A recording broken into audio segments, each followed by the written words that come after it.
we all know what happened to little Olivia, 9-year-old girl, murdered in Liverpool. Absolute awful tragedy. And understandably, the media, the police, the community have all said, we want names.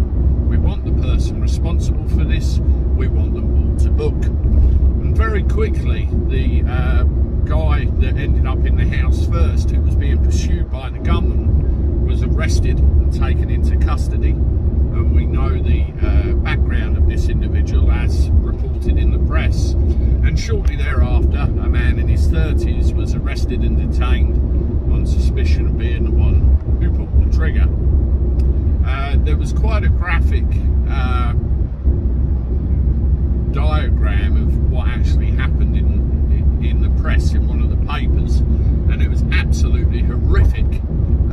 You know, the circumstances and what the hell could, you know, Olivia's poor mother could have done to prevent those men from coming into the house. But we roll forward to today. They were both arrested on suspicion of quite a heinous crime in anybody's book, the murder of a 9-year-old girl by the trigger puller. Now, I always have a problem with the word suspicion when it's bloody obvious that, you know, this crime has been committed and who by, and they say suspicion of. I think that's disgusting. We see in the Daily Mail today that all the criminal underworld bosses who hang around in that neck of the woods are doing a runner to their sunny villas abroad rather than answer questions.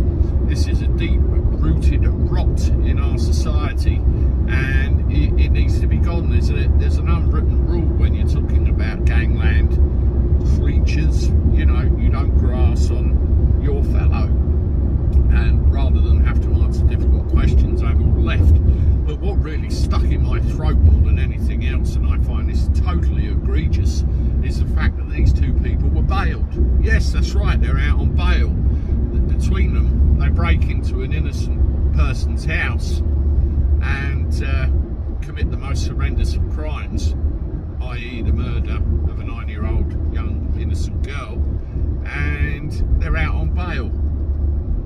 What is that all about? You let me know in the comments below if you agree with me. You know, should they be on bail or not? Should they be inside awaiting trial stroke evidence collection for this crime? The mind boggles. It really does. And as always, my complete and utter sympathies and condolences to Olivia's family. Absolutely awful time for all concerned.